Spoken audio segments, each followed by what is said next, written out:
evening, ladies and gentlemen, and welcome to the 12th annual Winchester Scholarship Foundation Telethon. Tonight on, here we are on Tuesday, we are live here at the Winchester Town Hall Auditorium. My name is Alan Iden, and joining me as he did last week was Alan McDonald. Great to be with you. I didn't know if it might be election night. We had a whole year go by us. That's right. Well, we're going to have some fun here tonight, I think.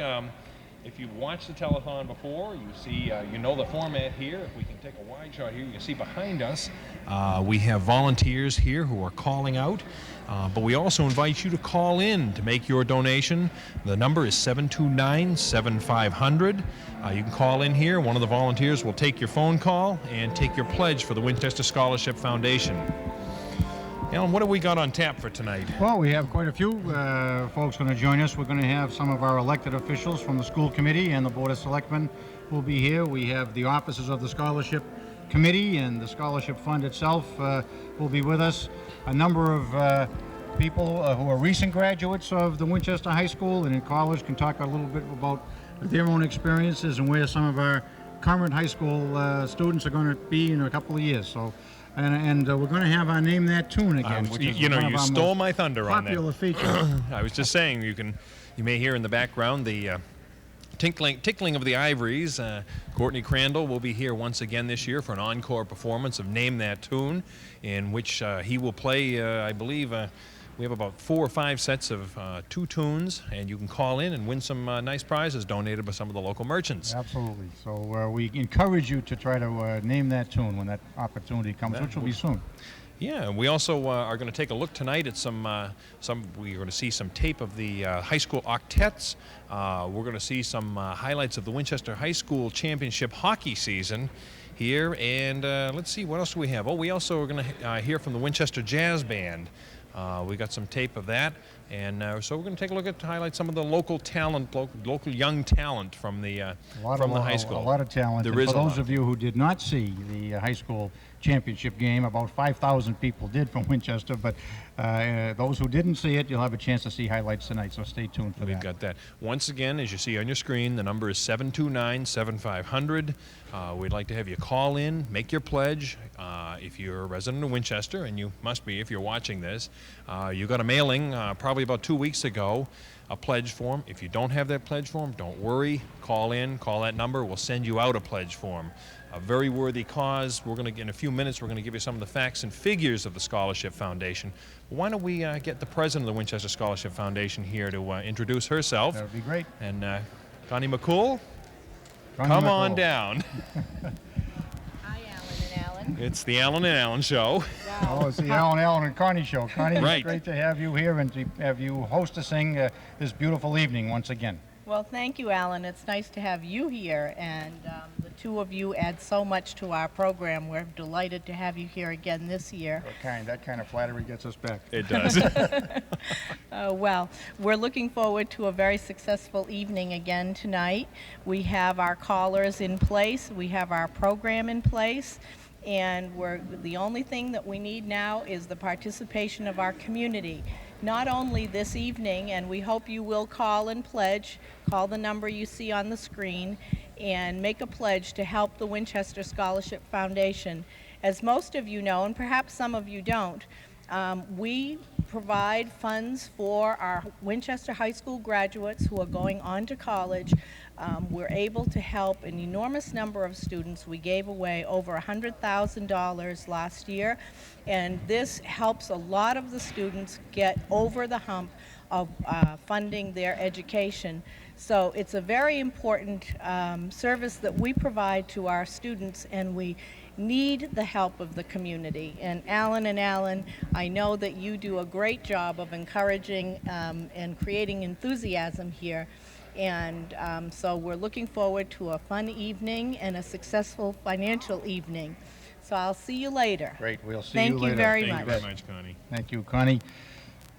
Let me take a moment here while Connie's getting set up to talk about some of the facts of the Scholarship Foundation. Alan, I know you're one of the trustees, and being the repository of historical facts that you are, I'm going to ask you to maybe go back to a little history, but see where we are now. one historical fact struck me was that since 1945, the Winchester Scholarship Foundation has awarded over $1.7 million in scholarships, and those in 1995 those scholarships ranged in the vicinity of from $1,000 to $5,000. And last year alone, I believe it was about $130,000, which is something Connie mentioned a couple of minutes ago. That's correct. We were able to give scholarships to 46 students who are graduates and Winchester residents who are now in college, and one in medical school. And you're absolutely right. We have from $1,000 to $5,000 gifts of scholarship to those 46 students. And that number of $130,000 is a number we've reached from the first year of $2,650 as the donation in 1946 after the first year of fundraising. So we have come quite a way, and we intend to be just as active in this coming year and hope to reach 46 students or more.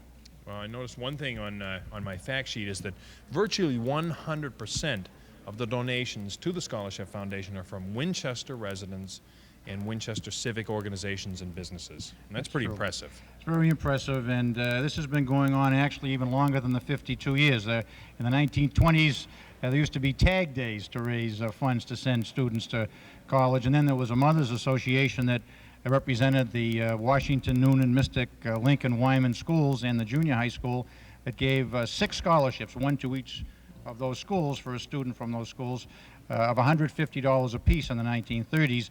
And it built to the point in 1945 they actually formed this Winchester Scholarship Foundation and raised $3,500 in the first year and made $2,650 worth of scholarship awards. So we have raised quite a bit over the years through the generosity of the Winchester residents, and it's made a tremendous difference to a number of students from Winchester who otherwise wouldn't have been able to afford the colleges they chose. And you know, some people think of it, affluent times that we're in, the economy's good, but we tend to forget the staggering costs of colleges these days, $100,000 and up to for four-year colleges, many four-year colleges. They continue to go up, and we have been able to keep pace in some respects with the awards to the students, and through the generosity again of the citizens in this community, we expect we're going to be able to keep pace with those rising costs for some of the students who really need it. And a little bit of luck as far as the stock market's concerned too. Well, we've been very fortunate with the investment of the funds, and the trustees Bob Willing and Harris Richardson, who preceded me by a number of years on the trustees group, have done a marvelous job. And Austin Broadhurst was with them for many, many years, and Austin passed away, as we know, 2 years ago, and I replaced Austin on the trustees. But hats off to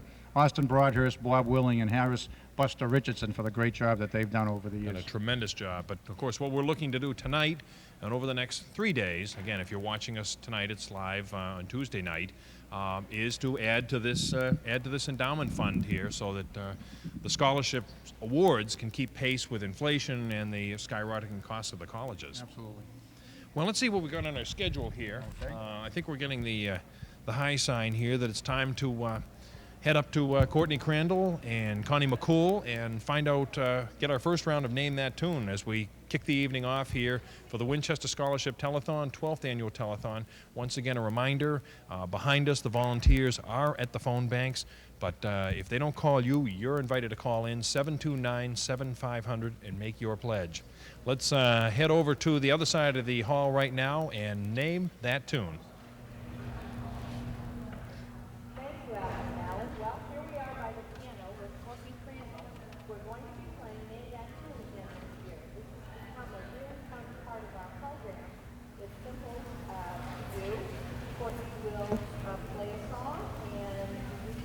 Into the number you see on the television screen, and if you guess the song, you win a prize. So it's as simple as all that, and we hope that perhaps if you do call in, that you'll make a donation to the Scholarship Foundation as well.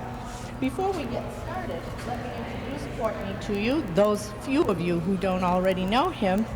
Court has been playing the piano for quite a while and entertaining people, and would you believe his musical career began right here in Winchester at the old Winchester High School, which many of you now know as the Lincoln School.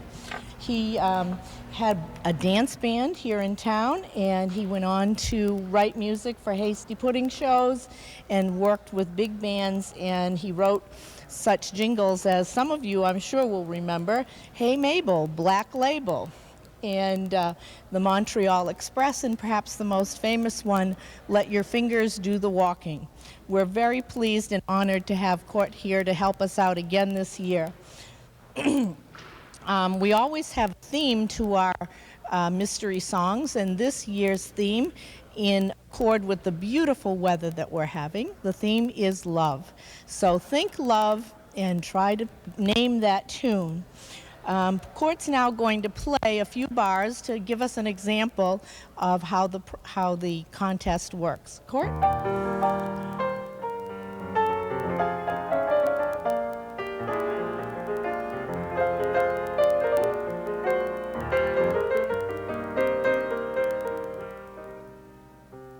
Oh, I bet I can guess that one.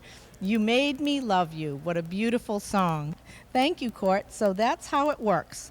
He'll play, you guess, call in to the number on the television screen. The first person to call in with the correct answer will win a prize. Okay, take it away, Courtney. Here's our first tune. Here's the first tune.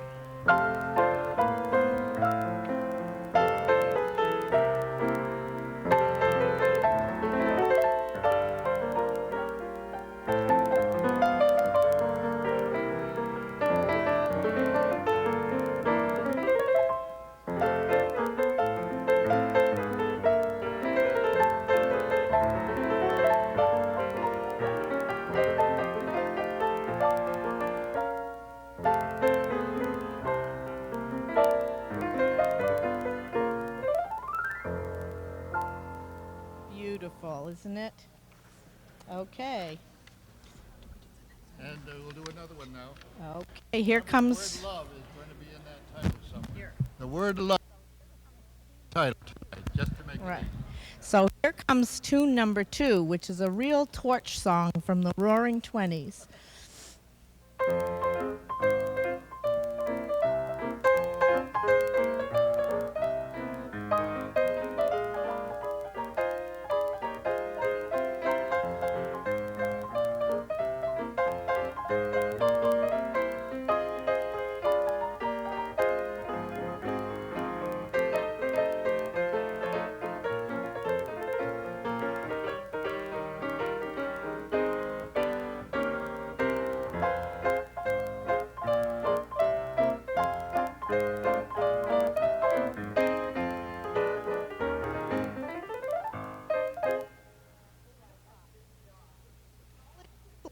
And win a prize.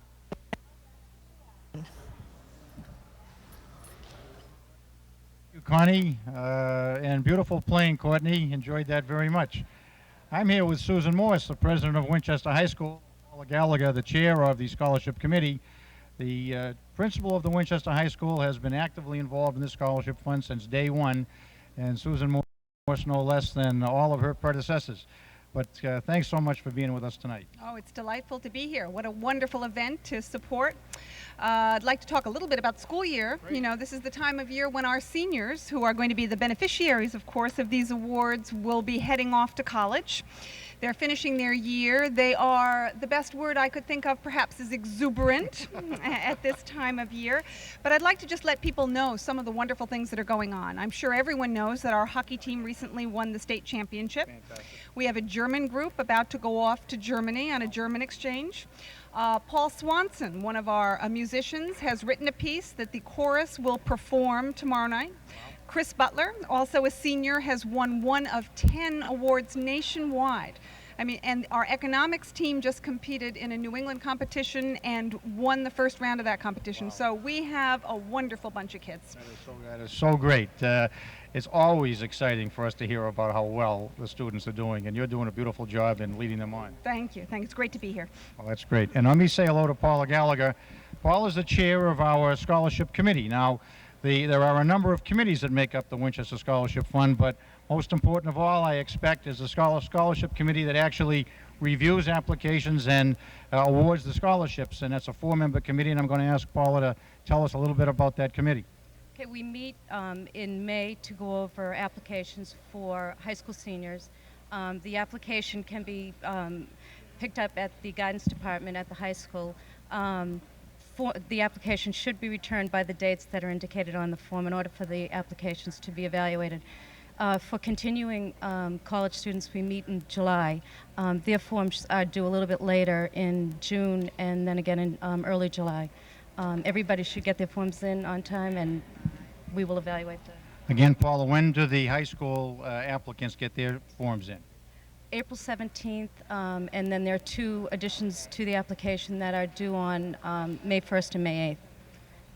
And we should have information for them by beginning of June as to whether or not they've received a grant. And my understanding, of course, I know that there's total confidentiality with the scholarship committee, which is made up of 4 members of the Winchester Scholarship Fund. And if you might want to give us a hint about how you make decisions on the scholarship awards. There are 4 members of the committee, and we have an advisor from the high school. Lynn Carlson is our advisor, and it's a need-based grant, and we review each application. The students are asked to submit a copy of their income tax as well as their parents' income tax, and we evaluate them based upon entirely on need. That's great, and again, total confidentiality. And I know over the years we've had just some wonderful students go on to higher education through your good work and the committee's good work before you, and so we're very encouraged. And the reason we're excited to be here is because of the work that you folks do, both you, Paula, with the scholarships, and Susan on behalf of all of the administration in the school department for the work that culminates at high school. And we're excited because we've had elementary school students come in and show us some of their work, and that gets us excited to know that they're going to be beneficiaries down the road too. But thank you so much for being with us. Really appreciate all of the attention that you give to this scholarship drive, the fund drive, and the excitement that we have. I'm going to see tonight with the high school championship review on the hockey and so many other things that you've told us about tonight. Very good. Delighted to be here. I wish them all the best of luck. Great kids. Thank you, Susan. Thank you. Thank you. Okay, that's great. Thank you, Paul. Thank you for being with us. And now I'm going to send it over to Mr. Alan Iden, who's going to be with some of our college graduates, Winchester residents who've gone on to other school. Alan. All right, thank you, Alan. We're over on the other side of our vast hall here. One of the big, there's a big transition from high school to college, and we're going to hear from some recent Winchester High School graduates, college graduates, who formerly went to Winchester High School, about some of the differences between college, between high school and college. If I could ask you to introduce yourselves, tell us what year you graduated and what college you went to.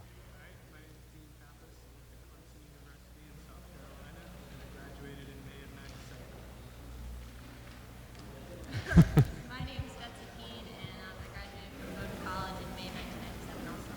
My name is Hesham Ali, and I went to Boston College, and I graduated in May of '95.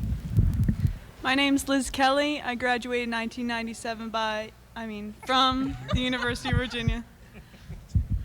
My name is Katie Branley, and I graduated from Clark University in May of '97. Remember all those years in schools. Folks, who wants to start off? Talk about what you expected when you got out of high school, what you expected college to be like, and some of the differences that you woke up to probably within the first week or two as soon as you got there. I thought I was going to be able to handle the work better, and that I was prepared for it. And I would say that I was a little bit overwhelmed by the fact that you only had 2 exams to count as a grade towards a class, and if you didn't do well on one of the exams, then you were in big trouble. Did you find it was a problem doing your self-discipline for studying, where you didn't have parental pressure? Right. And You're just kind of living with kids your age. So. right. It was strictly up to you. You could I felt party or study. I learned a lot about time management. Like first semester freshman year, I didn't know when to study, when not to study. In high school you have a lot more of a structured environment, and I felt like when I got to college, I didn't know when to study and when not to study. So by second semester, I was, kind of learned that and, was on my way. Most of your time is strictly on your own, and you don't have anybody looking over your shoulder telling you, hey, no partying tonight. You got to stay home and hit the books. Dean? Yeah, I definitely agree, and I think that the most important time for adjusting to college comes a little bit later than when you first get there. It's from when you start to dig yourself out of the hole that you got into when you first got there, because so much freedom, it's a good thing and a bad thing, and naturally you're going to take advantage of it, and depending on how mature you are at the time will dictate whether you can recover and be a successful student in your first couple of years. By the time you get to the end of your 4 years or 5 years, you usually have a good handle on it, but the first couple of years will make a big difference. You think it took you a couple of years? Did you find that by the end of, say, the first semester, you found yourself you were in a hole and you had to dig yourself out of it? A little bit, yeah. Yeah. Yeah. Learning that time management. What, Liz? What did you think about that? Okay, you got that, Mike? Well, I was lucky because I was able to play sports, and that helped me prioritize my time. I'd suggest for kids when they come in, instead of getting into a hole, maybe getting involved in different extracurricular activities and different groups or fraternities, sororities, whatever it is you're interested in, will definitely help you a certain amount of time to do your studies. That helps structure So it your... helps you structure your time a little better. So when you get there, it's a lot of time. You're not in class from 7:30 or whatever the high school is, from 8 till 3 in the afternoon. You might have one class a day, and that leaves you with 15 hours to sleep, listen to me, do whatever or do whatever. Sleep, you get much of that. Yeah, so if you get involved in activities, it helps. I think. That's what I found. Katie? Kind of the same as Elizabeth. I had soccer also that took up a lot of my free time, and you're much more structured, I felt. But did you find that, say, your first semester, that you found yourself getting towards the end of the semester and you realized that you were way behind and had to cut down on any kind of partying, or did you find that you swung right into the studying right from the beginning? Well, also freshman year, you're not taking classes that are you're taking intro classes, and you're not into your major really, so it's still a little easier to get a vibe, but Everybody agree with that? I think, unfortunately, well, it's not that unfortunate, but most students will find other things to cut back on besides partying, and that can often lead to trouble. In that you're cutting back on the things that set up the structure, that'll help you succeed, and you hang on to the things that are more fun and kind of wait until things are desperate before you start to fix them. So if I could think of one thing that I'd encourage a younger student in college to do, would be to try and meet some older people, some older students, some juniors, some seniors in college, who are usually eager to meet the younger students and talk to them and teach them. Mentors? And if you get to know some older people, you can learn a lot and get a good perspective of what you're about to go through.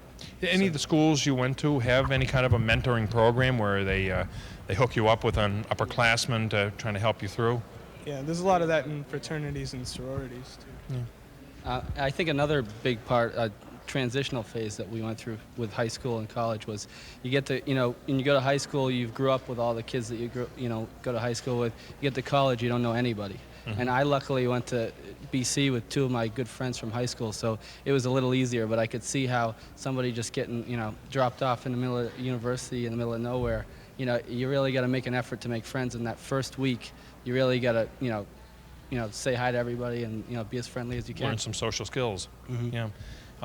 That brings up another thought on athletics. You hear a lot of high school athletes that they're big fish in a little pond. They're the champion, here in the high school, and all of a sudden they're thrown into other sports where they're not quite the top of the rank. And anybody have any problem with that? I can't speak from experience, but I can just say about, I lived in a dorm with a lot of athletes, varsity athletes, and they were, a lot of them were down at the point where they were sitting on the bench and they were the high school stars wherever they came from. Like 1 out of 40 of them panned out to be, a star at BC. Right. So that's got to be a bit of a shock. It's a big difference. Sure. What about the incidentals of life, like making sure now that you're responsible for making sure you have your own clean clothes and things like that? Anybody have any trouble adapting to that? All I can say is I just had an extremely messy room. I still do. Me too, yeah. Any trouble adapting to that? No, not really. No?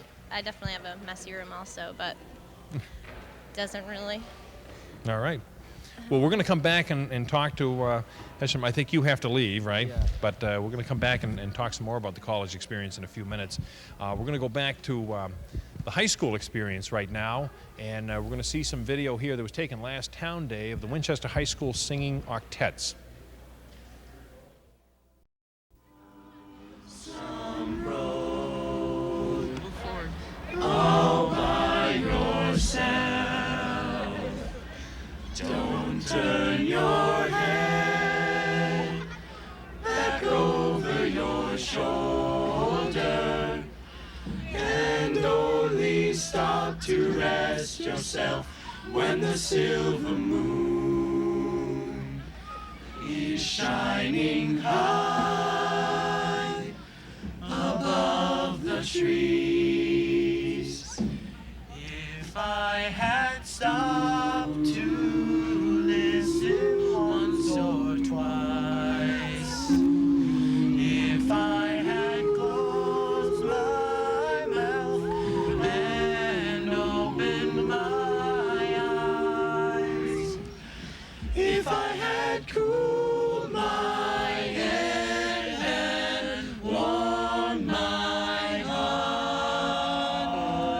I'd not be on this road tonight. Carry on, never mind feeling sorry for yourself.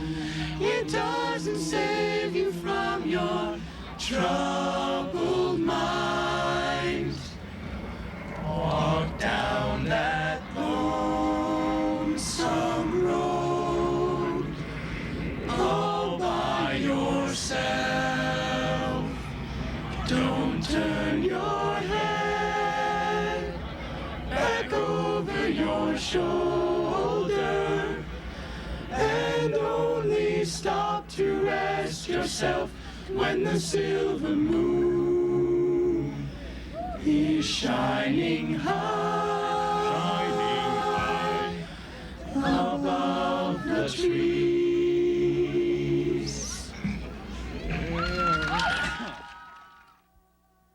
Some say love, it is a river that drowns the tender reed. Some say love, it is a razor that leaves your soul to bleed. Some say love, it is a hunger, an endless aching need.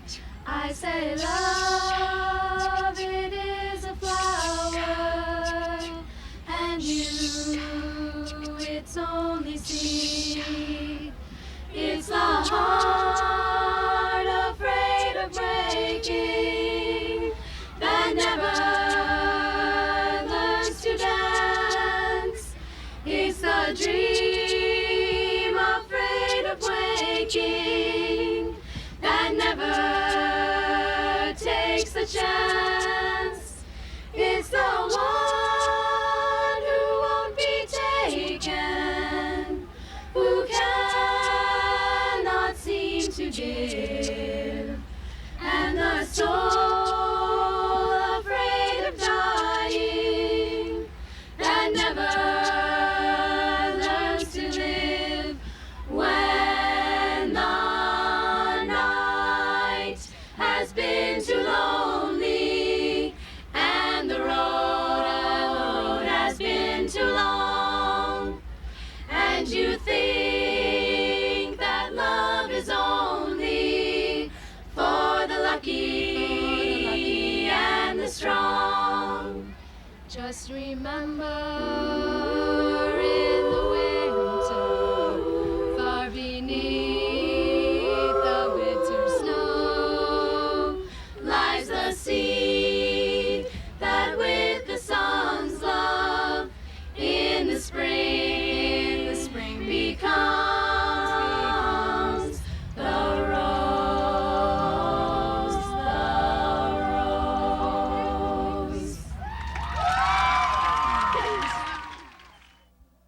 With every single guy in town. 1, 2, 3, 4. Hey, hey, do bum hey, hey, do bum hey, hey, do bum hey, bop bop bop bop. Hey, hey, do bum hey, hey, do bum hey, hey, do bum hey. Well, I should have known it from the very start. This girl would hit me with a broken head. Oh, listen to what I'm telling you. Keep away from a runaround too. Yeah, well, Miss Dublin smile, the touch of her hand and this girl's one face. So if you don't wanna cry like I did, yeah, keep away from a runaround too. Yeah, she likes to travel around. Yeah, she loves it and she puts you down. So people let me put you out. She goes out with other guys. Here's the girl and the story from the guy. I fell in love with my love song. Ask any fool that she ever knew. Say, keep away from a runaround too. Yeah, she likes to travel around. Yeah, she loves it and she puts you down. So people let me put you out. So goes out with other guys. Here's the moral and the story from the guy who knows. I fell in love with my love story. Ask any fool that she ever knew. Say, keep away from a runaround too. Yeah, keep away from a runaround too.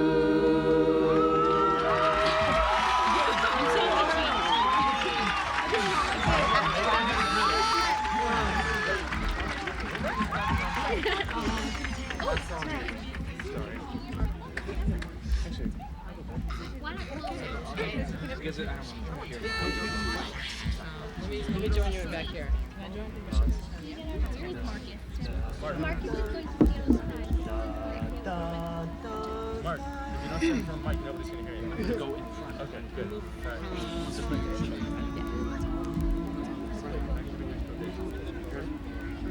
You guys ready?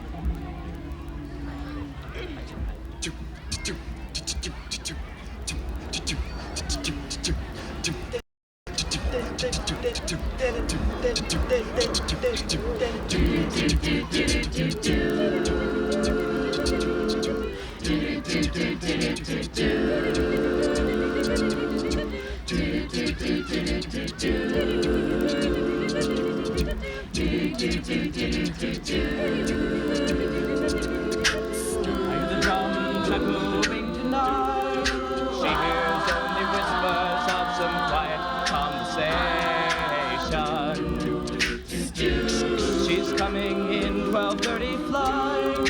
Moonlit wings reflect the stars that guide me towards salvation. I stopped an old man along the way, hoping to find some old forgotten words or ancient memories.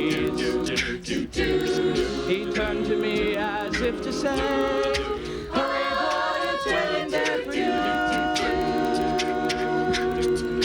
It's gonna take a lot to drag me away from you. There's nothing that 100 men or more could ever do.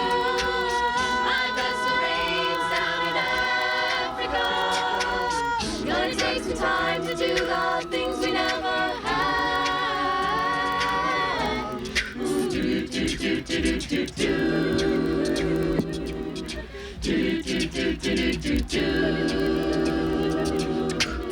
While dogs cry out in the night as they go restless, longing for some solitary company. I know that I must do what's right, pure as Kilimanjaro rises like an empress above the Serengeti. I seek to cure what's deep inside, frightened of this thing that I've become.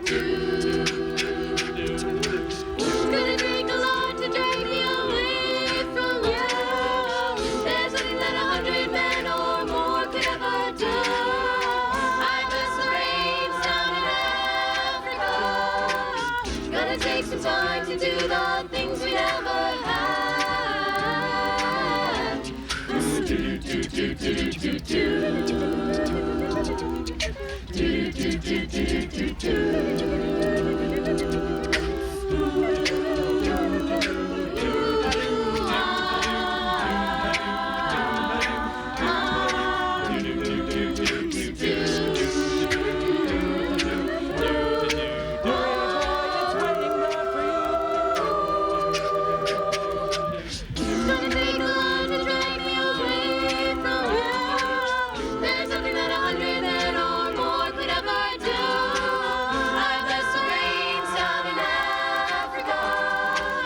I bless the rains down in Africa. I bless the rains down in Africa. I bless the rains down in Africa. I bless the rains down in Africa. Gonna take some time to do the things we never had.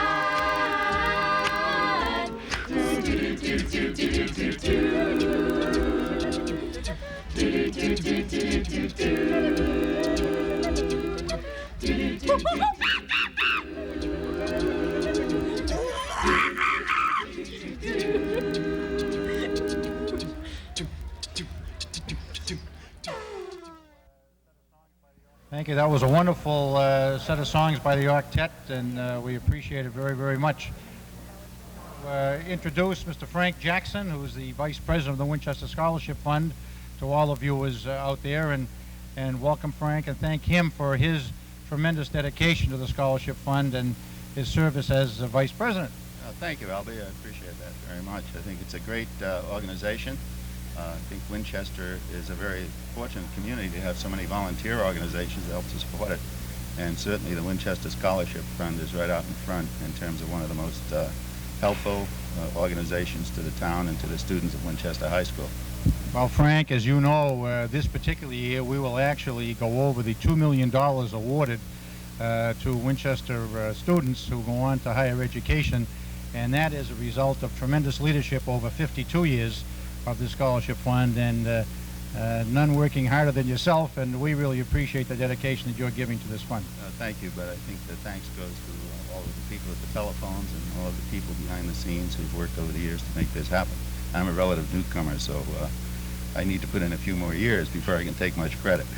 Well, you're not that new either, Mr. Finance Committee and Mr. Winchester Fund and all the rest. But Frank, tell us a little bit about your plans in the coming year for the fund. Well, Alan, I think over the years, the business community of Winchester has been a tremendous support to the Scholarship Fund, but I do think we can expand it even more. And I think we can do that by making a coordinated effort to reach more of the Winchester businesses, explain to them what the committee's about, and try and do this on an ongoing basis, not just once a year. And I expect next year we will increase our mailings and our individual letters to individual businesses, and hopefully bring in participation not of more from a few, but some from many, and hit all the businesses in town. Well, that's fantastic, Frank, and I know that you have some special friends here tonight that are going to make a major donation to the Winchester Scholarship Fund. In fact, why don't we call over Sandy Rogers and Mary Varga to be with us? We're calling, and I'm going to have Frank welcome Sandy Rogers and Mary Varga, Mary being president of the NCAR and Sandy so active with the NCAR and many, many other organizations as well. But welcome, ladies. And let me give the microphone to Frank Jackson to talk to you about gifts to the Scholarship Fund. Thank you, Alan, and welcome again both Mary Varga and Sandy Rogers, representing the Anchor Society, Mary President, and Sandy holding the check. Well, I am holding the check because I am the gifts chairman for this year. So NCAR has a gifts committee, and it's the gifts committee that makes decisions as to where the NCAR funds go. So it's my committee who makes these decisions. Very good. And fortunately, your committee has always made these decisions in favor of the Scholarship Fund. ANC has been one of the major supporters and donors to the Scholarship Fund over the years, and I can't think of any organization in town that is more widespread in what they do through the town than the Anchor Society. Well, what I'd love to have a moment to do, Frank, actually, is to have Mary tell you a little bit about this particular donation, because there is something particular about donations that come from NCAR. And then I'd like to talk a little bit about what is NCAR, because so many people say to me, even if they live here in Winchester, NCAR? What is NCAR? So, Mary, say a few words. Well, this scholarship was started 4 years ago and with a donation of $10,000. At that time, the past monies that ENCA had given to the Scholarship Foundation were added to it. And now, with this $5,000 gift, it is approaching a $100,000 named scholarship. So we're very pleased with that, and we can't think of a better way to spend our money. And I would say that because, frankly, that's the way it comes through to the committee, because we do discuss each year, 4 times a year, the amounts of money that will be given out to any request, etc. And frankly, the Scholarship Foundation, as soon as the request comes up, there's no discussion, no talk, no nothing. It's absolutely vote, right? Right? No question. The way NCA gets its money, because people wonder what NCA is NCA is a service organization, and it's very much like Rotary. It's very much like the Winton Club. The Winton Club, however, raises money just for the hospital, and the Rotary, of course, is more comparable to us but has a little less money to spend.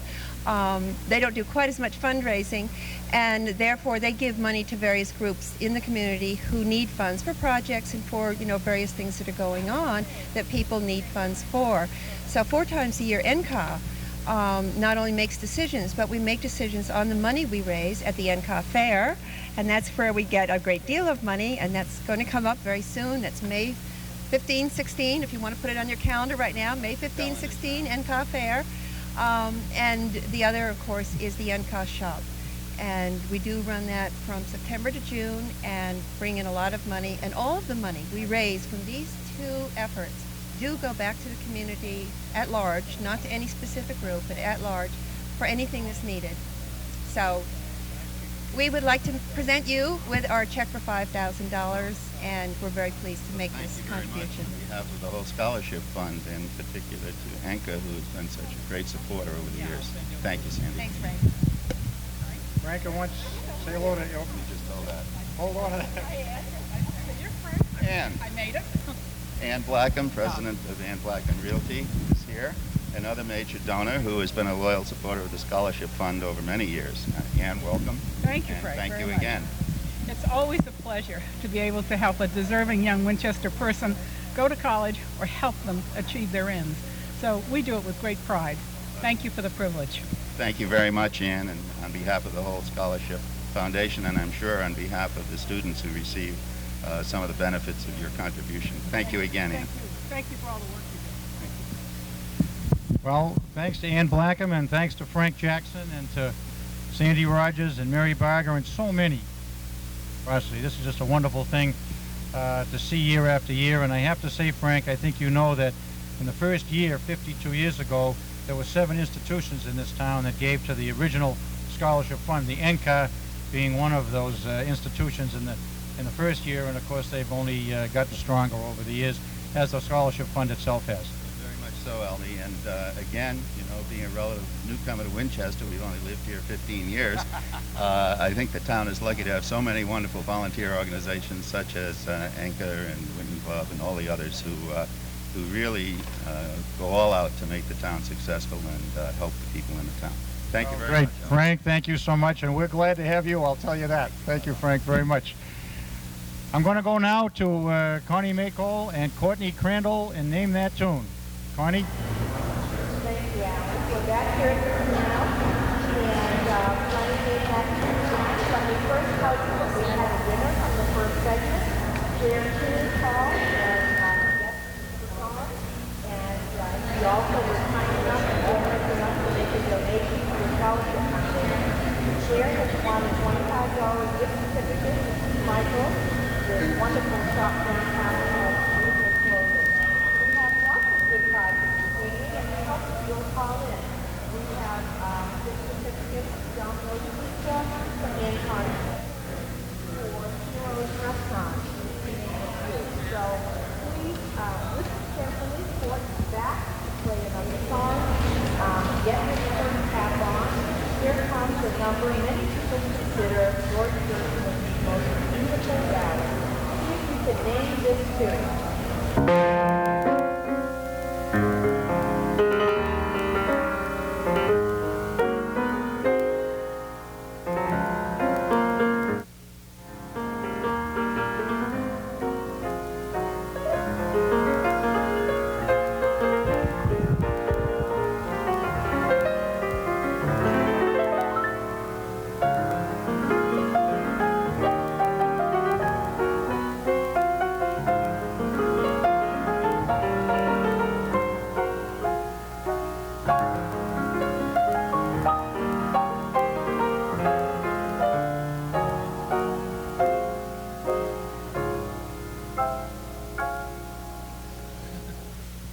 How can we not have thoughts of love when we hear beautiful music like that? So get on the telephone, call us at the number you see on your screen and name that tune. Or if you don't know the name of that tune, here comes another one, a real golden oldie. If your grandparents are around, call them into the room to listen because they'll surely know this one. It's a song Nelson Eddy sang to Jeanette MacDonald, and Love is in the Air.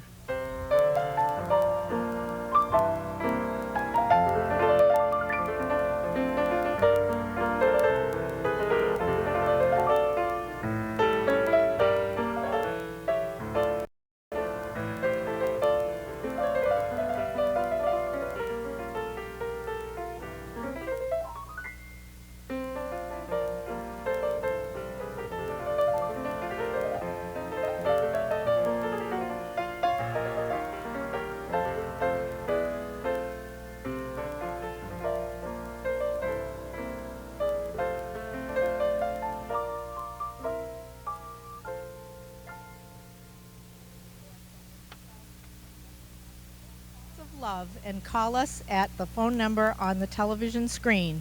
And now back to Alan. Thank you.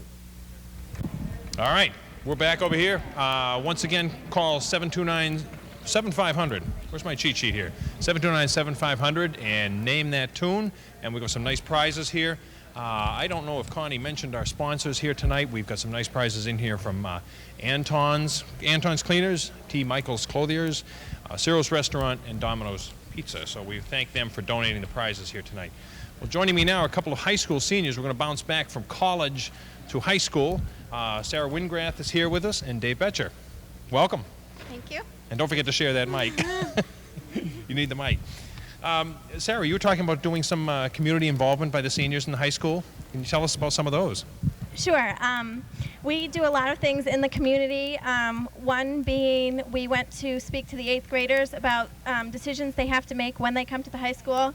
We tried to focus on the consequences of drugs and alcohol and the drawbacks that there are to doing such things like that. We've had a non-users conference where we went to Lincoln Sudbury, and John Suby, a man who runs Addiction Prevention Incorporated, has brought students from all over the Massachusetts to talk about what it's meant to them to be drug-free. Dave, you've also been involved in some of these projects too, I think you told us just before. Got to give up the mic, Sarah. Well, last year I was part of the Pure Drug and Alcohol, as you were, where you go to McCall and speak to the 8th grade incoming freshman classes about just high school topics and like dances and drugs and alcohol. Peer pressure. And, yeah, all that kind of stuff. What kind of reaction did you get from them? Was it a positive reaction? Yeah, for the most part. Yeah, for the most part. Yeah. Okay. A little skepticism maybe, or? Yeah, I think like also we're trying to disperse some of their fears, and so we just let them ask questions. You're looking at a 4-year gap between you, 4 or 5. Yeah, I think there might be a little. They think they're just hearing from their parents again. Yeah, maybe. Just mouthpiece of the parents. Sarah, you get a pretty positive reaction from them. Yes, we try to come on the same level as they are, even though that we are 4 years older than them. But that's the point, to come on the same level as they are, and explain to them such things that happen at Winchester High School. Yeah, and you can say, I've been there, and just a few years ago. 4 years ago wasn't the same as 20 or 25 years ago, like their parents. Dave, you're also involved with the sports over at the high school. A couple of sports? Yep. I was the captain of the soccer team, and I participated in winter track, and I'm the captain of the lacrosse team. Full schedule. Managed to fit a little studying in there? A little bit. I don't know, you didn't have a chance to listen to the college grads we had a little while ago, but they were kind of talking about the transition between high school and college, and time management seemed to be the biggest problem. And one of our grads said that she thought that sports helped her manage her time better, that she was going into college with a little more structured environment, that instead of having a lot of free time and the pressures to party and not to study, the athletics kind of structured her time when she came in there. Do you think are you anticipating that? I know you're both seniors. Yeah, that's one of the. Well, I'm gonna try to play soccer and lacrosse. You know where you're going? Connecticut. I'm going down to Connecticut College next year. Okay. So I'm gonna give it a go to play soccer and lacrosse, and so that should be plenty of structure. Okay. And, like I talk about that with my parents. Mhm. They I think it's gonna help to structure my time, as you just said. Yeah, I think they said that one of the biggest wake-up calls would be towards the end of the first semester when you suddenly realize that you haven't quite spent enough time scheduling all your your studying rather. Sarah, what are you thinking of? Where are you headed in the fall? Oh, I'm still deciding. I've got Okay. it down to 2. Okay. Hobart William Smith Colleges and Wheaton College. What do you think will be the biggest difference? Going to being away from home and going to going to school, having to structure your own time. The biggest difference? Well, I don't know. I hope to continue community service, but of course, If you can fit academics it are in. the most important. So. If you can fit that in, you're looking Right. forward to it. Yes, definitely. Yeah. Dave? Yep, definitely. I think everybody is. Like, there's a little bit of anxiety and nervousness, and just because of the whole, it's such a big change. But I think Right. everybody is looking forward to moving on. You know that millions before you have survived that transition. Been here 4 years, and That's right. Not a bad place. And move on. One of the things, though, that we spoke about athletics is that you can be a champion, a star in high school, and all of a sudden you're in among others, and some people have trouble making that adjustment. Do you think you will? I'm definitely going to be one among others. Yeah. And I'm not any great all-star now, so no, I'm not sticking out. But you're looking forward to it. Yeah, I think it should be fun. A good way to meet new people and kind of get involved in a group. That was the other thing they said, is that you quickly learn social skills. You've been with for many years, you've been with a lot of people that you know, and all of a sudden you're in with a lot of people that you don't know, and you suddenly have to make that transition. You have to learn how to go up to people and say hi and introduce yourself, but it sounds like, especially with the programs you've been doing, you've been going out and meeting people and going down to the 8th grades and everything, and you probably have a head start on that. Hopefully. All right. Well, thanks for joining us down here tonight, and thanks for showing your support for the Scholarship Foundation. Thank you. And good luck in your upcoming education. Thanks. Thanks. All right. All right. We're going to head up to the phone bank right now, and Alan McDonald. Thank you, Alan, very much, and great to hear those stories about the high school activities. I'm up in the phone bank where all the action's going on, and we have so many people volunteering to help us with the calls, and we see Chuck Adelsberg on the phone here, and John Tuccinati next to him, and let me see, Kay Fennell is not on the phone right now, so I'm going to ask Kay, tell us a little bit about how the calls are going. The calls are going very well. We've been calling since about 7 o'clock this evening, and I don't think there's anyone that said no to our cause here. And people have been very, very generous here. Oh, that's great. Thank you, Kay. And Jackie Vazella right next door. How are you doing with your phone calls, Jackie? Great. Everyone's been very supportive. It's really nice to see the community supporting the Winchester Scholarship Foundation. Well, you folks are great to be working so hard, and Mike Doyle right next to you doing the same. And Mike, I'll come over here and say hello, and there are the folks watching on the TV, but tell them that you're receiving your calls or you're getting through to them. Well, I'll tell you, I've been very impressed by the people tonight. They've given, virtually everybody I've spoken to has decided to give, and that's great, very gratifying. Yeah. Thank you so much. You folks are doing a beautiful job, and I really know that it's appreciated by the scholarship committee. Chuck Adelsberger on this side. Chuck, how are you doing? Yeah, I think most people aren't home. Must be a nice spring weather, right? Really. Have you had, on those who've been home, have you had some response from those folks? Yes, we have.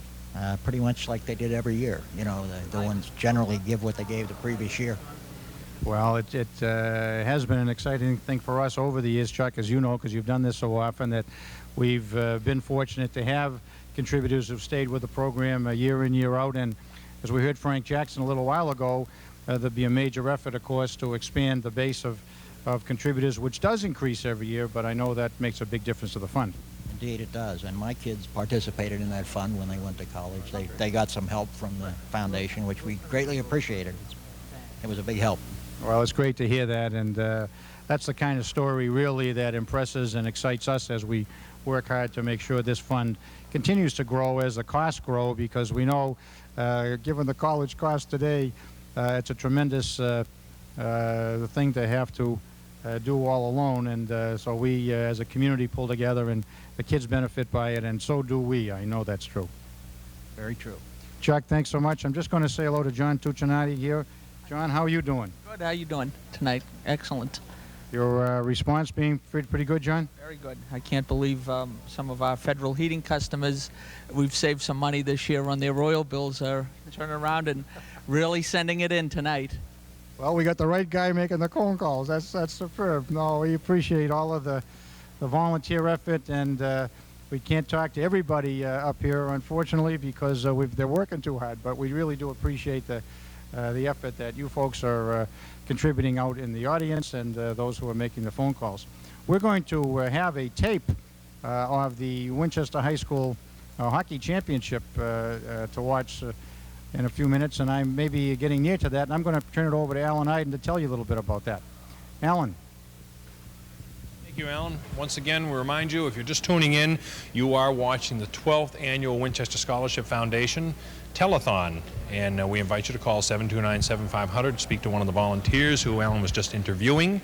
And we're live down here on Tuesday night at the Town Hall on April 7th, and you may be watching us on tape, so you can still call that number, 729-7500, if you're watching the tape of this on Wednesday or Thursday night.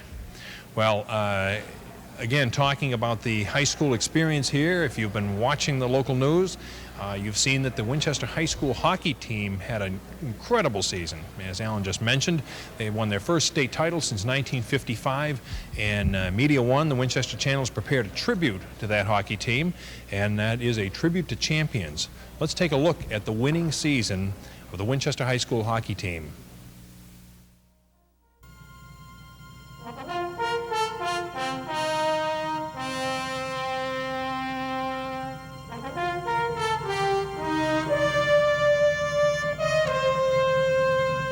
Jack Thompson down in that play is not letting the Winchester players get behind him. Out in front here. Score Winchester. Bruno Santini, the freshman. Winchester jumps out early with an early goal to take a 1-0 lead. Big check there by Tony Brennan. Certainly a fairly even match, Brad. A lot of hockey left. Certainly this one's nowhere near over. Santini down in front of the net. Score, Santini! Nice shot there. Rugo Santini made it look as if he was going to pass it to number 11, Matt Spang, but caught the far side of the net right there. That's Santini's second goal on the night. Generates some serious offense against the Saints. Oh, score! Nota, what a shot! Well behind the blue line. Ripping slap shot. Do you see the celebration over there? They sure have every right, Brad, to be celebrating on that shot right there. Goalie Martin Krasek certainly not pleased about that call. Oh, nice save by Krasek. The Winchester Sachems, excuse me. The Sachems have a commanding lead of 3-0. Pretty even nice match so far, though, Brad. Have to say that. Oh, what a goal right there, right off the top. What a goal. You don't see much like that in high school hockey. Perfectly set up, perfectly executed. Sachems like lightning going in for their fourth goal. Now De La Rossi's going to go down the ice. He's going to look like he's going to shoot it. No. Oh, what a check by Borowski. What a check by Borowski. Just laying De La Rossi right down. For Cogliani. Oh, nice little save there by De La Rossi. It's clearly obviously not a goalie, doesn't have any equipment, but took that one for the team. Oh, Cogliani with the no-net goal. De La Rossi fed it right. Cogliani made a nice catch. He's going to put it down. He's going to dump it right in. He's going to make that lead 5-1. Nice heads-up play there by Nick Cogliani, senior starter. They could go pretty far in this tournament. They look like they got the talent to go all the way. Well, hopefully we'll be back here on Thursday night, Brad, for this next game of the Sachems against Central Catholic.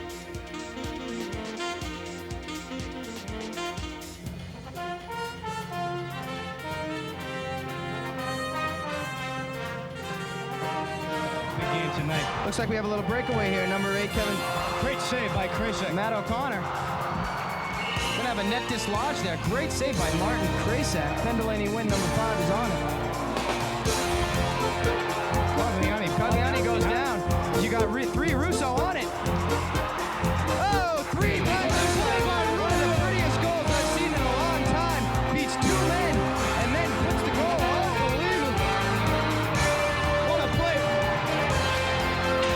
Cagliani shot just wide. We got a lot behind that. Nice shot by number 44, Nick Cagliani, a senior forward for the Sachems. Nice play, number 15, Mike Nota to number 44, Nick Cagliani. Nice backhand. That's a great play. That's a great shot all around. Approximately 50 seconds remaining on that penalty. Nice save there by Big save by Kraysak. 33, Martin Kraysak. Nota brings it out there. Nota's got Cagliani on the right. Cagliani. Oh! Nick Cagliani! Second goal of the night. What a play by Mike Nota Tommaso. Nota Tommaso, the no-look pass to Cagliani. Cagliani, what kind of shot is that? Central Catholic crowd was calling for too many men on the ice there. The refs didn't seem to see it that way. Oh! Goal! Sachems, number 2, John Kozlowski. Nice goal, number 2, John Kozlowski. You see the Sachems celebration right in front of the net. And the Sachems are 3-on-2. Oh! Number 16, Rugo Santini. Another goal. Another goal. You see another goal. And that's it, folks. Tonight here at the Conti Forum, the final score of the semifinal round of the Massachusetts State Tournament is the Winchester Sachems 5 and the Central Catholic Team 2. The Central Catholic team, the Winchester Sachems will advance to the Fleet Center this Sunday afternoon.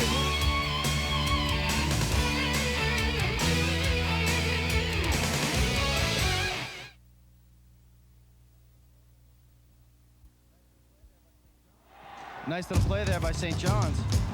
Great job by Borowskis. Nice hit by number 4, Justin Borowskis. Steph McGrath. Hoagland. Oh, what a goal! What a goal! What a goal! Hoagland over to Russo. What the goal was that? That's a great play by Matt Hoagland. That's a nice look by Matt Hoagland. People all over him. He makes the pass right across the crease to number 3, Brian Russo. And you know Russo's going to put it away every time. You have the replay with the goal. Russo right there. You see that shot? There's Hoagland walking away. He knows what he just did. He just made the first goal of probably the biggest game of his career so far. That's a great play by Hoagland. Great look. Sachems got to be glad that they have Martin Kraysak back in the net, Fred. Yeah, so far today, Martin Kraysak just looks... See the shot? You see Kraysak right there on the save. Full extension of the leg and the arm. Makes a nice save. You know, he's got to be flexible. He's quick. He's just a great goalie. You don't see too many high school goalies with the skill level that you see Martin Kraysak here today. McGrath takes a shot. Nice little hit there by Borowskis. You see coming down here, and Cagliani gets bumped. Not Cagliani's fault. Definitely not Cagliani's fault. Santini right around him. Santini trying to make something happen. Can't. Buck loose behind the net. It's out in front. Score! Matt Spang, number 11, Matt Spang. That's a nice goal right there. That goalie's not happy. Wallace not happy at all. Screenshot. Save Kraysak. Good job by Kraysak. Right here, Collins comes down, shoots it, and once again, he'll take the second shot. Kraysak right there, making 2 big saves right in a row. Look at the passing going on down here between Russo, Cagliani, and Nota. Look at that passing from Cagliani to Nota. What a great pass. Shot well over the net. There's a fight between Borowskis. There's some punches being thrown down there on the ice. Officials are going to get involved here. Shanahan's getting involved in Kozlowski. You don't knock the goalie around, Brad. That's just not something you do. You're going to have the replay right here. Oh, Kevin Brooks. You see Brooks knocking Kraysak. Knocked down. Borowskis was not happy with that. Borowskis not happy at all. Russo sees Cagliani. I'm sorry, that's... Oh! Kevin Shanahan. What a big goal. Unbelievable. 32 seconds left. 32 seconds remaining in the game. Kevin Shanahan from your far right side. What a slap shot right into the far left corner of the goal. Mike Wallace couldn't even see that. We're going to see the replay right now. Big play by the shot. Shanahan right here. Boom, baby. Right in the back of the net. Right in the back of the net. And the Sachems have a 1-goal lead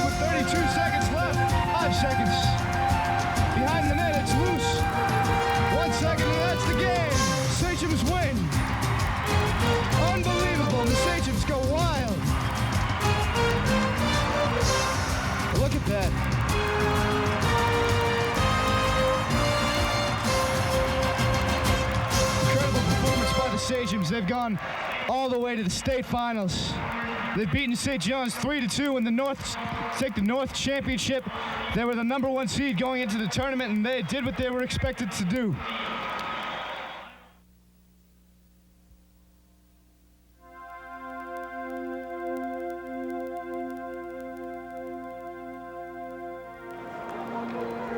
Good evening, ladies and gentlemen, and welcome to the Fleet Center in Boston. I'm Steve Gilpatrick in the balcony. We have tonight's game of the Needham Rockets against your own Winchester Sachems. As we know, the Needham was the South finalist and the Winchester was the North finalist. Needham working it around.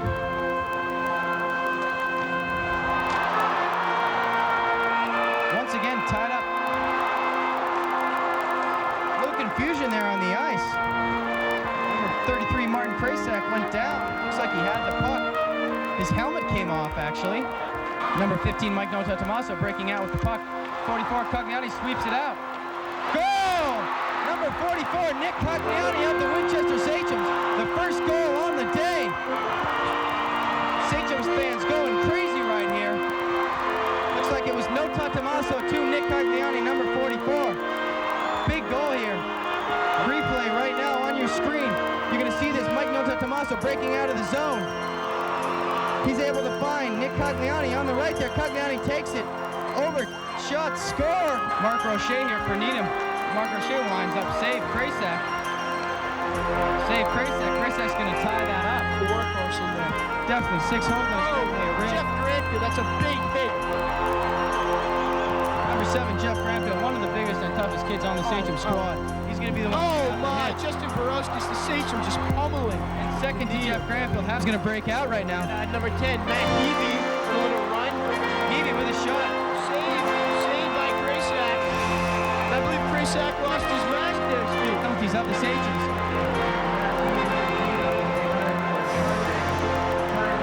Oh! Got a little acting did it away. That was a nice save. Oh, nice hit. Justin Borowski. Blow after blow. Oh, nice little interception. Oh, no Mike top. No top. Oh, Mike Nota Tommaso. What can you say, Tom? Steals the puck. And then makes an absolutely unbelievable play. I mean, that's going to raise me out of my seat. I'll tell you right now, folks, 2 minutes and 27 seconds remaining on the clock. Mike Nota, number 15, with an absolutely tremendous goal. That Roach here working around. Sachen's working out of the zone right now. No one's letting up here. Uh-oh, here we go.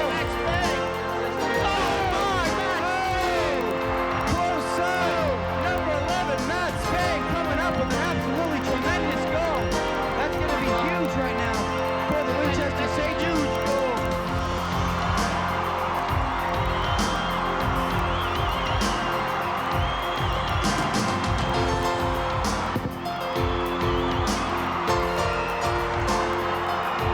Oh my, that's it.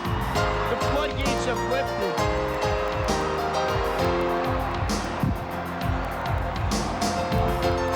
Shut of the bench there. That's a big goal for the seniors and Coach John Missouri. They've been working 4 years for this. 4 long years, you know, taking the program from another save, Martin Krasak. Grab, starting a countdown. 3, 2, 1. The game is over. There we go, folks. Oh, and it's bedlam out there on the ice, folks.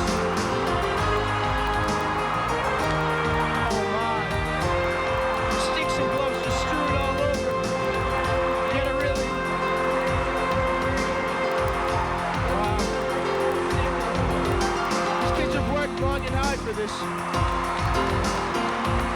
That's just great. Mr. Sachems, the Division I state championships here at the Fleet Center.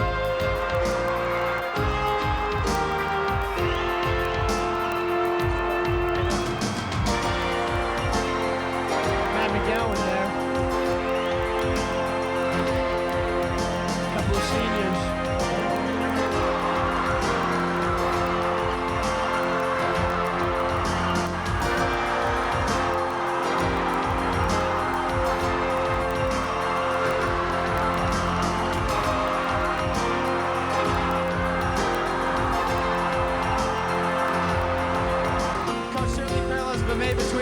did with the Winchester Sages and what Bill Parcells did with the New England Patriots. You took an under-average team and you turned them into Division I state champions. That's got to be an exciting feeling.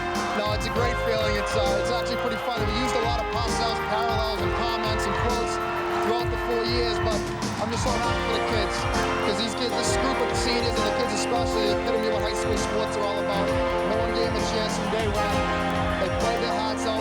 They committed. They learned about dedication, the whole shooting match, and they're here today. And there's not one person in this state that gave them a chance from day one. Well, Coach, you and your whole coaching staff should be congratulated. I'm the first one to do it. Congratulations. Have a nice day.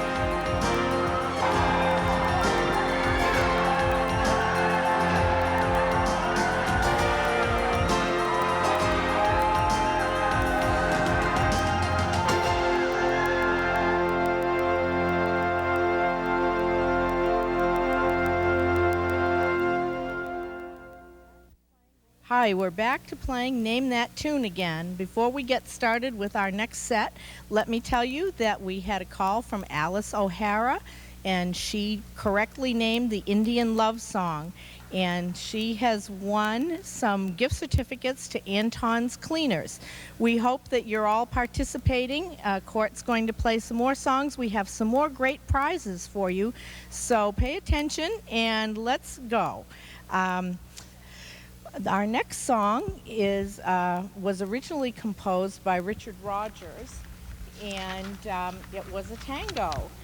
And in his score for the Navy World War II documentary Victory at Sea, so it was called Under the Southern Cross, but he liked it so much that later he had Oscar Hammerstein give it lyrics and put it in one of his favorite musicals as a love song.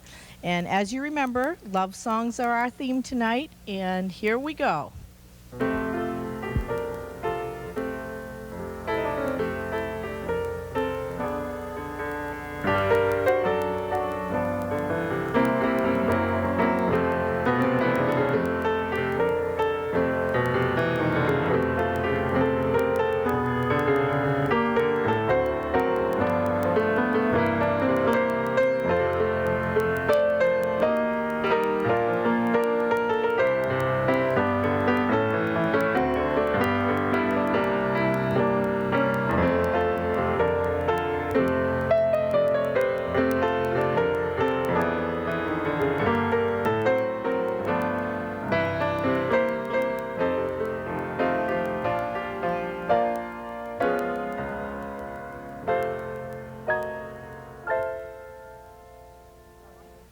Ginger Rogers and Fred Astaire dancing to that one. What a beautiful song. And remember, love is our theme. The second song for this set is one for Cole Porter aficionados. Just when everyone thought Porter was all finished, he produced his last and most popular show of all, Kiss Me Kate. And in that musical was this beautiful love song.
Isn't Courtney talented? That was just beautiful.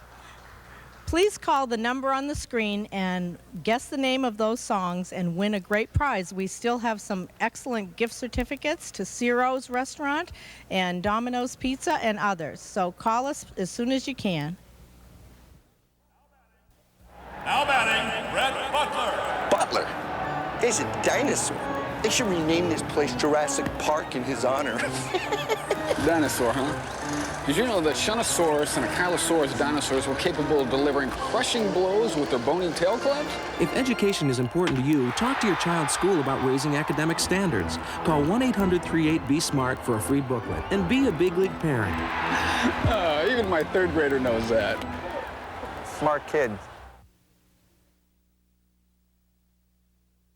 On a car, you can see it in your driveway and you can wash it, and you know it looks nice, and you'd be real careful with it. Whereas, you know, you tend to take it for granted. So whether you're fortunate enough to have it completely paid for all the way, or you're not so fortunate and you need something like a scholarship, the best thing is for somehow to find a way to contribute yourself so you can appreciate what you're getting a little bit more. Yeah. What do you think?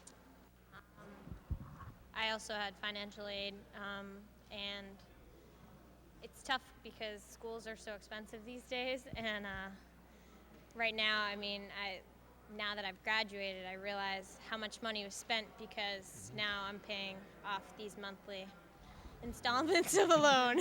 For the rest of your life. Right, so I guess I'm kind of seeing that now. But Did you know people in college, in your college experience, that perhaps couldn't make it through college, just had to drop out for financial reasons? Yeah. Yeah, it's tough that may have got in there and just couldn't make it all the way through because of that. That's kind of a shame. Yeah. Katie? You good?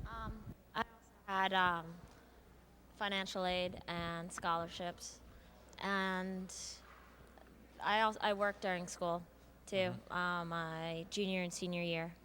Not really to pay for college, but more so Your expenses. Yeah, my expenses. Incidentals. How many hours a week? Probably good, depending on what time of the year it was. Mhm. Like I was playing soccer, or if not, Right. I guess approximately 20 hours a week. Well, that's still tough to fit in. Yeah. Sleeping and Yeah. studying and Yeah. you know, playing sports and a little bit of sleeping once in a while. Yeah, every once in a while. I had some school loans, as well as I was fortunate enough to get a scholarship for soccer, Mhm. which helped out a lot.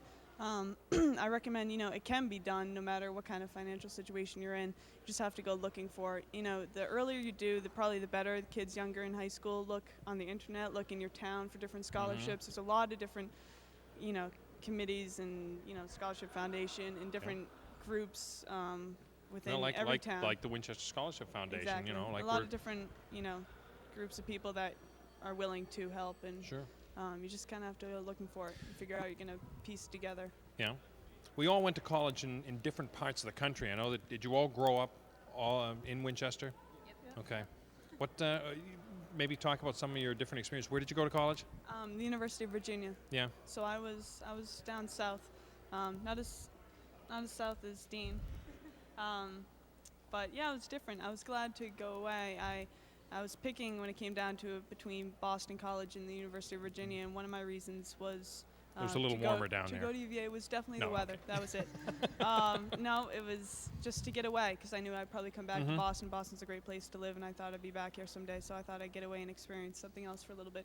It ended up being a great experience. It was a Difference good in idea. culture, maybe? A little bit More laid different back, culture. or? A little bit. Mhm. A little friendlier, a little warmer. Uh-oh. and, That famous Boston Reserve. Yeah, a little more rural, just being outside of a big city, and it was nice. I had a Yeah. great time. So. Katie?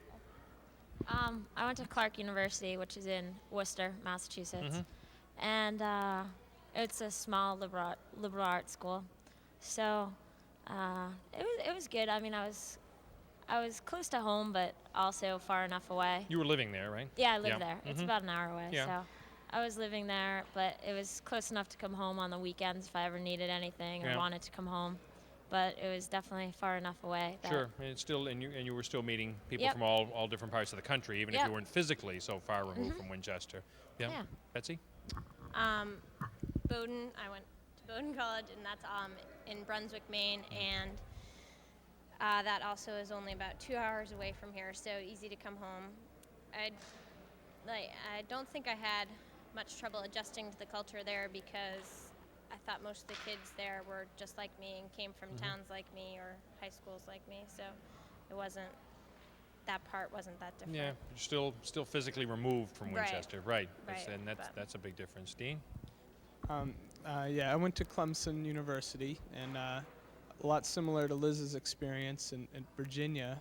Clemson is extremely rural and well in the heart of the Southland, in the Bible Belt even.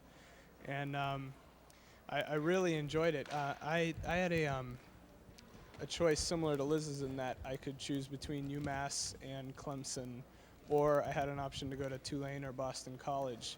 But they were both extremely expensive, so we chose to go with the more economical school, and I decided to get away and wanted to learn about other cultures and go along with the way they do things down there, and had a good experience with it, and saw a lot of people who resisted the way of the people down there, and they didn't like it, and they had to come back. So if you're going to go away somewhere, you got prepared to adapt. Yeah, and just accept the fact that they know what they're doing, where they where they are, and learn how to Sometimes that's tough. live that way. Yeah, and you can enjoy it a lot. Great.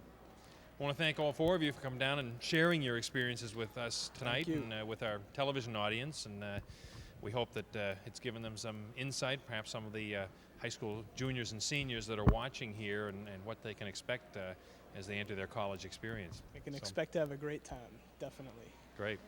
All right. Thanks a lot. We're going to head over to the other side of the hall right now, and Alan McDonald. Thank you, Alan, very much. And thanks again to our young Winchester citizens who did such a beautiful job in telling us the value of their education, what we want to do for the students coming behind them. I'm here with Shirley Potts, who's the president of the Winchester Rotary Club, which has been, as I said earlier this evening, one of the 7 institutions in this town that gave originally to the Winchester Scholarship Fund in 1946, and they've continued year in, year out to be tremendous supporters of the Scholarship Fund, and Shirley, we really appreciate it. Well, we're happy to present you with this check from the Winchester Rotary Club. Well, that's a very handsome addition to our fund this year, and it's going to make a big difference for us, and you're awfully good to come down here personally to be part of it. My pleasure. Thank you.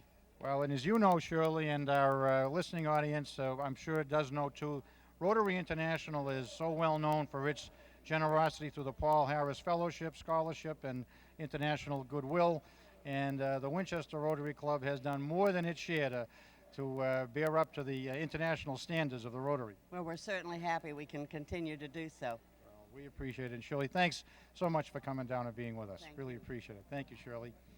I'm now going to call in some of our town elected officials. As a matter of fact, some new additions to our roster this particular year. Come on in, Josh Alper, the chairman of the Winchester Board of Selectmen. Josh, great to have you here again. Awful good to have you. And let me say hello to Jim Johnson, also newly on the board, and come right over here. And Mr. Peter Haley, who just finished topping the ticket in the past week's election, and newest addition to the school committee. And to have you folks here from the Selectmen's Board and the school committee, tremendous support for this fund. We really appreciate it. Thank you for having us here. We know you're doing a great job here, and we'd like people to call in and voice their support. Okay, Jim, awful good. And I want to say to Peter, we've had such wonderful support from the school committee over the years. We've had the youngsters in here from first grade right on through the high school, and we just saw some grads who actually have gone through college now, and we're always impressed with the youngsters that have come through our school system. Well, I think it's a great thing for the school system and the school committee to be involved in, and I think it's another great example of how the town cares about the education of its children and the students, and it's a good way the whole town can act together to support that cause. Well, we've always felt here that it's one of the more important activities. There are so many great activities in this community, but one of the more important ones. We're excited every year when we see the youngsters come through here and the support we get from the elected officials, because believe me, it makes a tremendous difference in the reception we get around the community, and no less so than from the chair of our Board of Selectmen, Mr. Alper. Thank you very much. This is such a great thing. Over the last 40-odd years, or almost 50 years, upwards of $2 million have been distributed in grants anywhere from $1,000 to $5,000. It's a fine example of an independent institution and how municipalities and people in town can pitch in for their own. It's a bit of old New England right here, 9 miles north of Boston. Well, you're right. This year we will go over the $2 million actually awarded since 1946 to Winchester students who go on to higher education. That's an average of over $40,000 a year since we started. That average is only going to go up over the years. And when you think we started with giving out only $2,600 the first year, we really have come along, and it's through the generosity of the town that lets us do that. Well, thank you, and I'd like people to call in tonight and try to support. We need the help, and have a good evening. Thank you, Jim, very much. And Peter, let me just ask, now that you've been on the school committee for a long time, how are things going there? I was sworn in yesterday afternoon by Mrs. Ward, so the first 24 hours has been very smooth, and I hope I can say the rest for the next 36 months. Well, we're delighted you're there, and we look forward to some wonderful things. And Josh, you had your first meeting since the election with the Board of Selectmen last night, and things seem pretty strong there. I think things are shaping up fine. I'm carrying my helmet, but that's not for fear of shock troops. It's because I bicycled downtown tonight. That's great. Well, Jim Johnson, Peter Haley, and Josh Alper, thanks so much for being with us.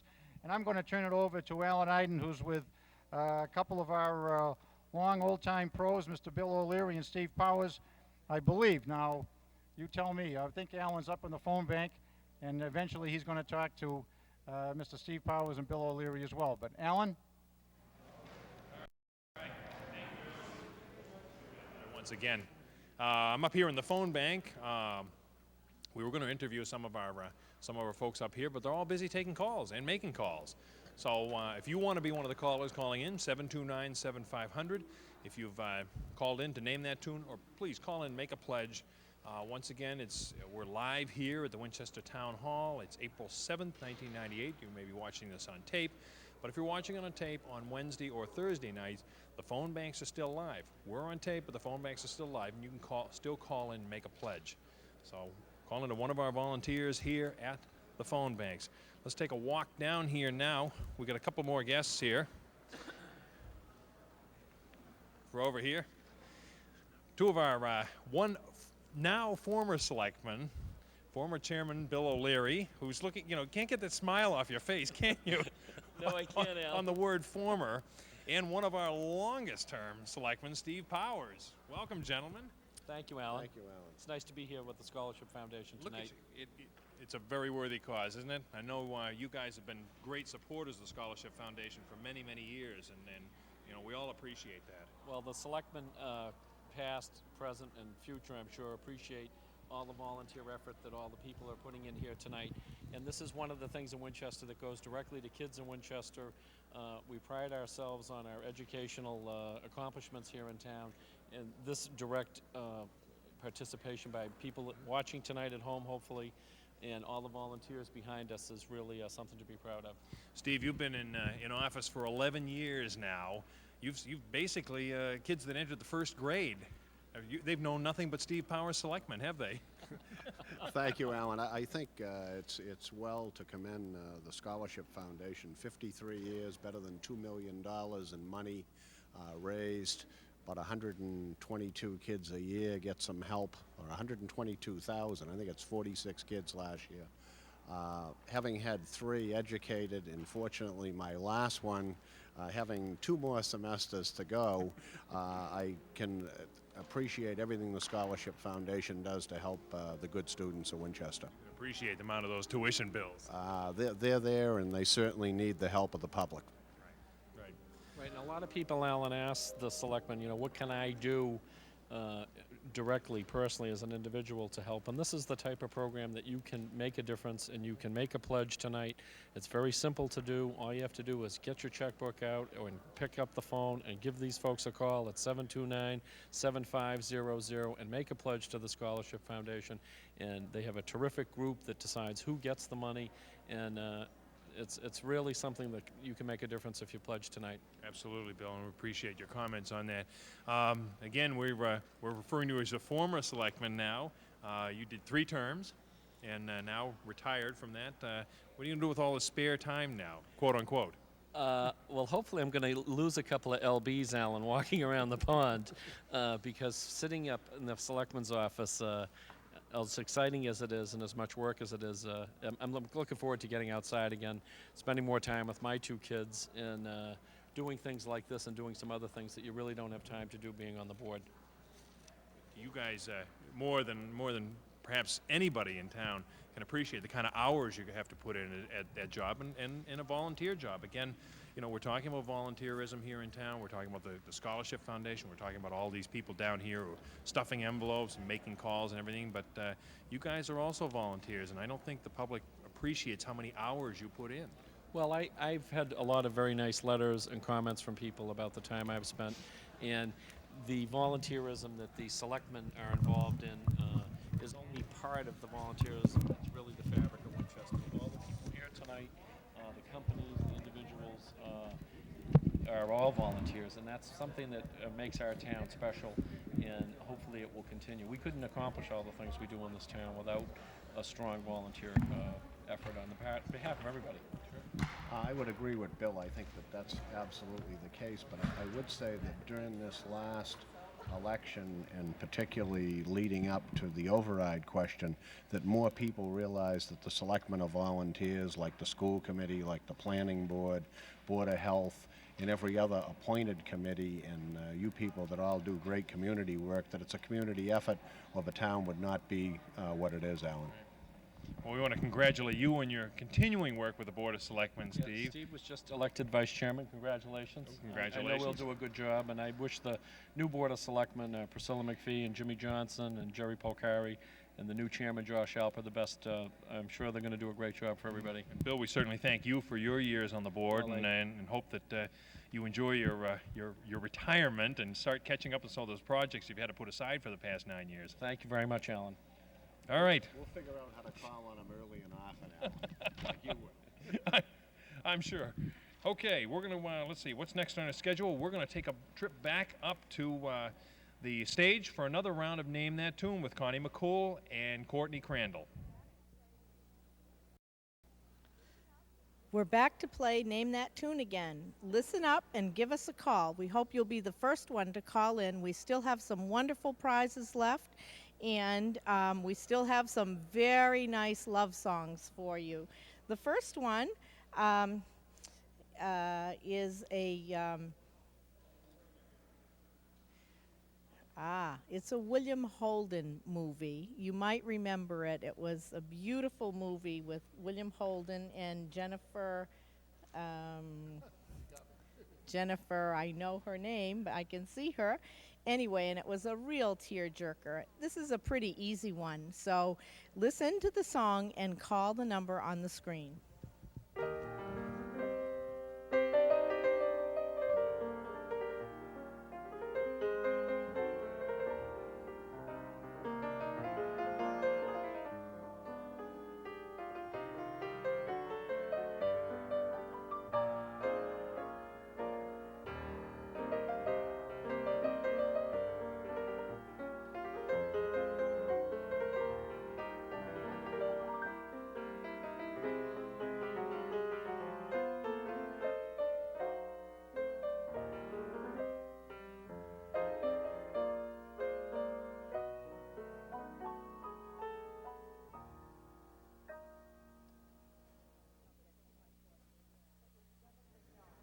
Don't get too much easier than that.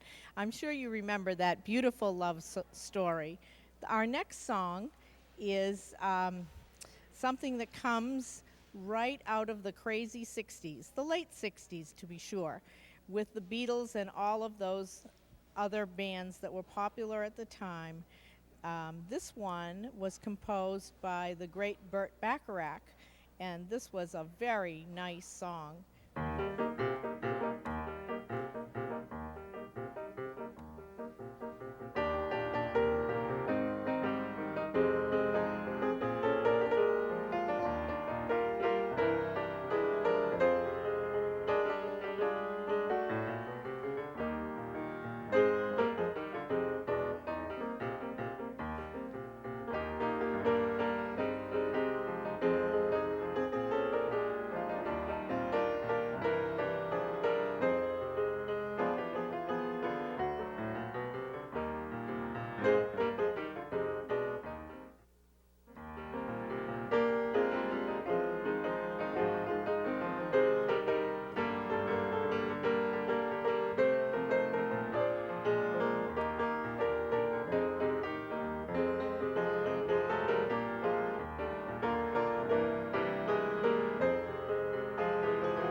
Okay, all you 60s flower children, that one was for you. Call in and name that tune. And now back to you, Alan.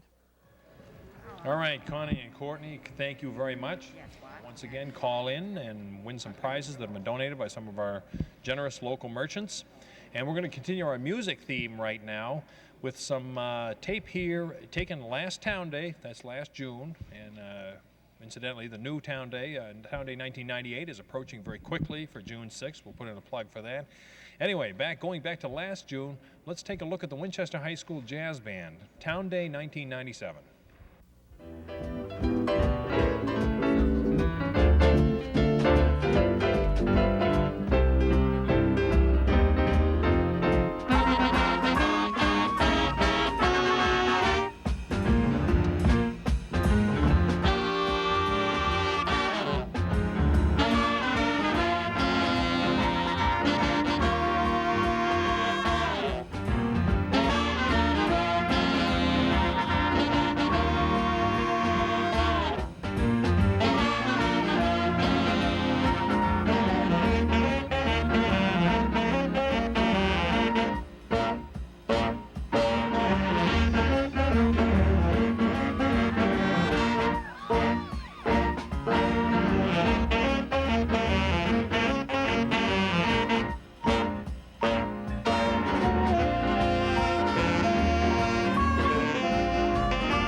trumpet.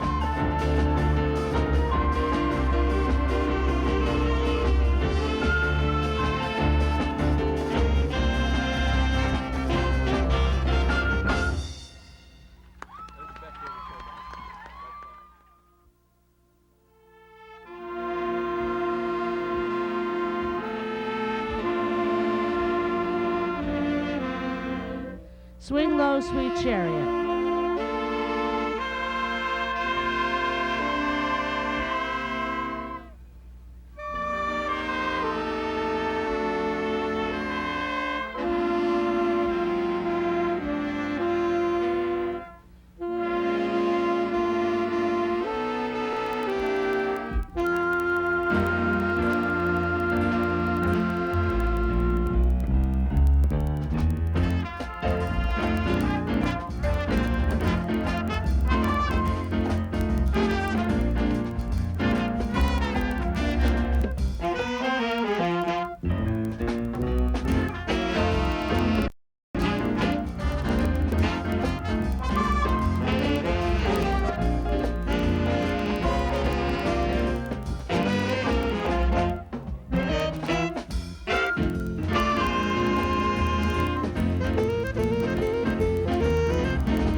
Dan DeFranco on tenor sax.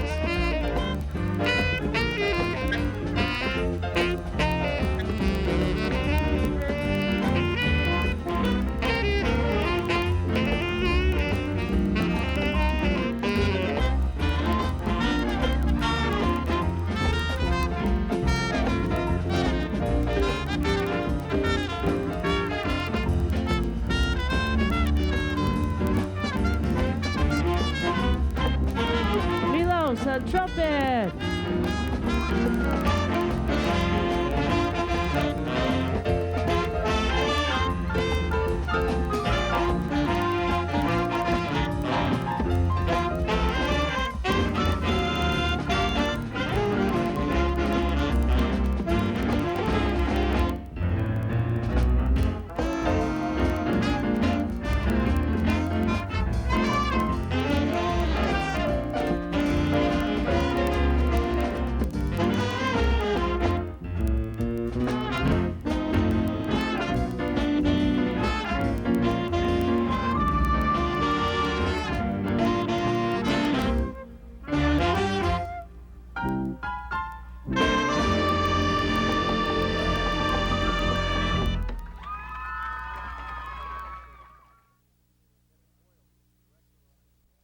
I'm here with Debbie Boyle, who's the director of the Ballet Arts Center of Winchester, which is located at 50 Cross Street in Kidstock, a building which I know we're all familiar with. And we're in for a big treat tonight. Debbie, you're great to be with us. Thank you very much. We're very happy to be here.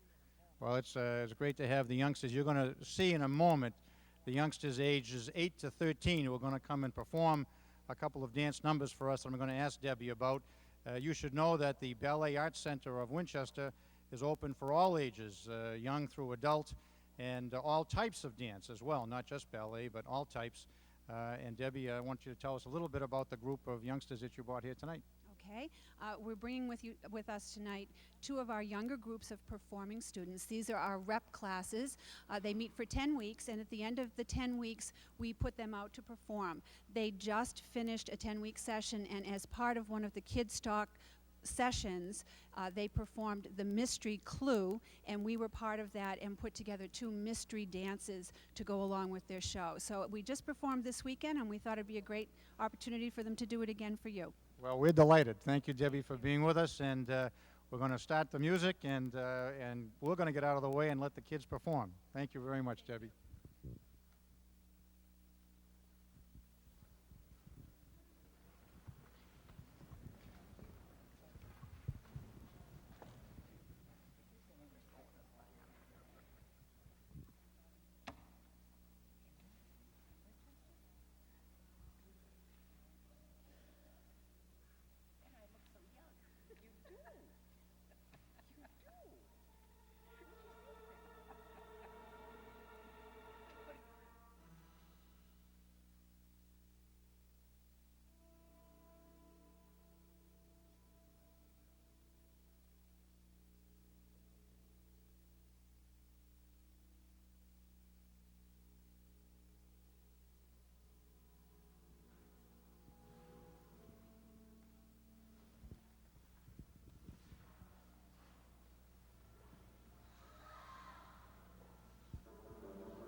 Well, thank you so much. Thank you so much, Debbie Boyle and the Ballet Arts Center of Winchester. That was just terrific. And I think you may have noticed that the young lady who led the dancers out in the second act also performed in the first act and did the world's fastest in-between act change of all time. Tremendous job. Thank you so much. Now we're going to switch back to Alan Iden and tell us about the end of the evening's activities. Alan? All right, thank you, Alan. Connie McCool, president of the Winchester Scholarship Foundation, is back with me after doing her little stint with Name That Tune, and I think you have some winners, Connie. Yes, I'll tell you, that was so much fun. I'm going to try out again next year. We had Next year you're going to sing, though, right? and dance. There we go. There's a promise. We had 2 winners this last time for Name That Tune. We had Florence Karen, who named Love is a Many Splendid Thing, and she'll get a $25 gift certificate to Ciro's Restaurant. And I'll Never Fall in Love Again, Burt Bacharach's famous song, was guessed by Caitlin Blodgett of Lawrence Street, who wins gift certificates to Domino's Pizza. Thank you very much. We want to recap our generous sponsors here this evening. We have Anton's Cleaners, T. Michael's Clothiers, Ciro's Restaurant, Domino's Pizza, and of course for the incredible treats we've had down here tonight, La Patisserie. So we want to thank them for their generous donations to the Winchester Scholarship Foundation. Connie, I've been getting some figures, been collecting some figures while we've been watching this this incredible performance we just saw of the ballet. And we're hearing that we've raised this Tuesday night alone. We've raised well over $20,000 for the Winchester Scholarship Foundation. That's great. Isn't that great? And that even more amazing. That's with an average donation of around $40. That's great. So just a tremendous outpouring, great support for the Winchester Scholarship Foundation from the people that have been calling in and the people that have been called. Once again, we also want to thank the volunteers we had up at the phone banks here tonight, making those outbound calls. And remind you once again, if you're watching the taped version of this, we're live here on Tuesday, April 7th, but we're also going to be rebroadcast, I believe, for the next 2 nights. And even though we're on tape, the phone banks are still live, so you can still call 729-7500. There you go. That's great. That's great. You folks did a beautiful job, Alan and Connie. You really did. I'd like to take a minute before we close to thank the entire community because this is what we're all about, is broadening our base of support in the community. I'd also like to thank all of us, just for 1 year or 2 years, but for the past 10 years. Bob has been the president, he's been the treasurer, he's been the jack of all trades, and without him, frankly, I'm not sure where we'd be where we are tonight. So thank you, Bob Crockett, for everything. And we hope you're watching. Yeah, it's been a pleasure to work with him in the past few years that we've had this telethon. So 12th telethon, I believe. That's right. And Bob, we miss you here tonight, but thanks so much, as Connie and Alan have said. It's been tremendous, and you represent, Bob, the tremendous number of people who've made a dedicated effort to this group, and results in a tonight contribution like Alan announced, and congratulations to all the citizens of Winchester who've been part of that process. All right. And, it wouldn't be appropriate to leave without saying thank you to the Media One crew that came down here and gave their time. Little round of applause there. But, you know, the volunteers that came down here and gave their time and produced this program, and I'm not sure that everybody can appreciate how difficult it is to think while you're on your feet and do a live program like this. And when you get a few glitches here and there, but you recover from them and you go on, and I think it kind of adds to the excitement. Right. Well, it does. Makes it a very personal show. And a special thank you to Courtney Crandall for providing us with that beautiful love songs and his background music. And thank you to everybody, and thank you, Winchester, for being so supportive to such a good cause. All right. And that wraps up our evening here. My name's Alan Iden, Connie McCool, president of the Winchester Scholarship Foundation, and as always, Alan McDonald. Great to be with you. Always a pleasure.